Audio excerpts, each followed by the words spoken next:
Pemirsa, sebuah kastil abad pertengahan di Tuscany, Italia menawarkan tempat hiburan aman bagi keluarga. Kastil Torre Palazzone ini diubah menjadi sebuah villa mewah dekat dengan pusat kota, serta telah diadaptasi untuk ditinggali di tengah pandemi. Dan pemirsa, informasi ini akan sekaligus menjadi penutup jumpa kita dalam Metro Pagi Prime Time edisi kali ini. Saya Vera Baso dan rekan Ade Mulia pamit undur diri. Terima kasih atas kebersamaan Anda dan sampai jumpa.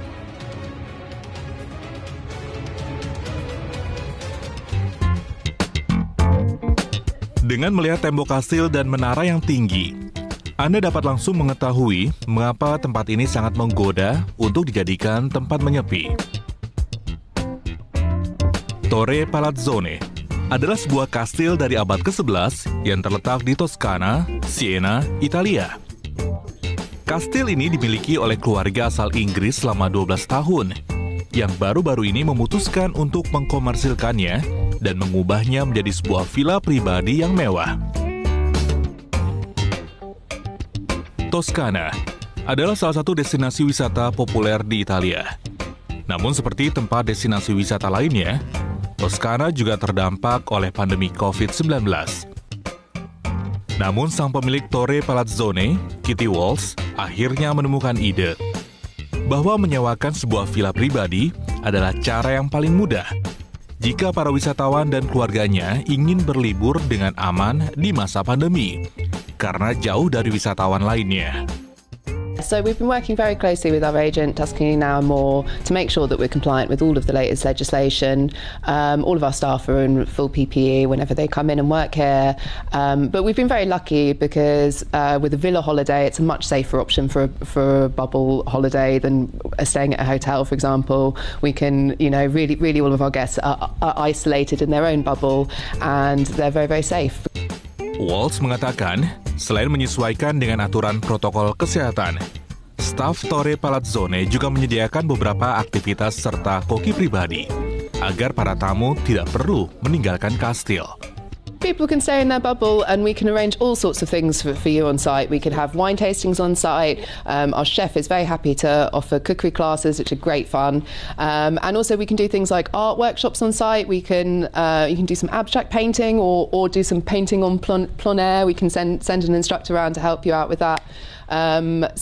Just really your imagination is the limit because whatever it is that you would like to do on your holiday here, we can arrange for you.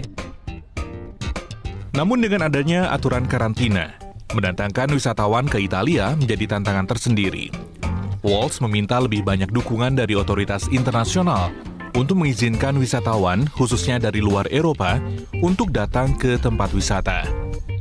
Lockdown has made things really difficult in a lot of ways. Really just in terms of people being able to get to the country. I think our biggest worry moving forward is people, particularly from outside of Europe, being able to come to Italy. And I think there really needs to be a sort of consensus from the international community that international travel is something that is economically important and that needs to be made as safe as possible as soon as possible, so that people can go back to having holidays, and particularly holidays like this one where the risk of infection is so small because people are just here in their own space.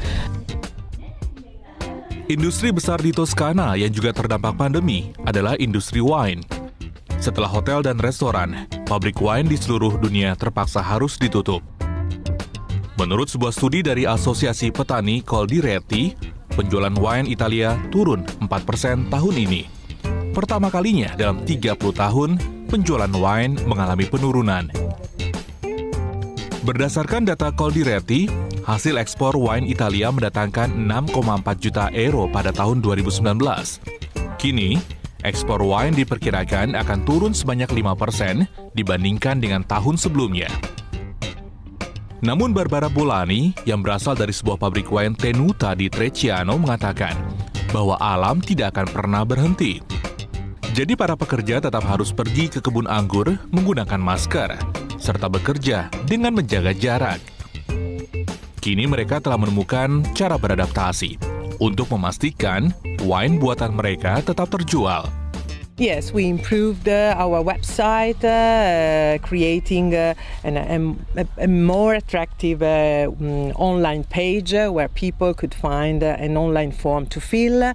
We delivered locally wines all around these villages of Chile, but also in town, in Siena, and some more villages all around us, and improving our sale performance, applying discounts in order to get bigger volumes in orders from Europe, mostly from Europe, I have to say.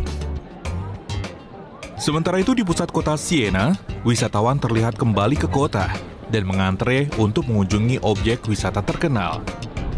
Alessandra Aloe, pemilik sebuah toko baju vintage Aloe & Wolf, mengatakan bahwa ini adalah peningkatan yang signifikan dibandingkan beberapa bulan lalu ketika kota sangat sepi, terutama di Piazza del Campo. Dia mengatakan sempat merasa takut dengan apa yang mungkin terjadi jika kembali membuka bisnisnya. Namun orang-orang perlahan mulai kembali. Dia juga menambahkan kebanyakan wisatawan berasal dari Eropa. Dan meskipun jumlah wisatawan yang datang kurang dari 20% dari biasanya, ini bukanlah hal yang buruk. Not too many tourists, not too many people in the shop, not too many people around, but it was not so bad.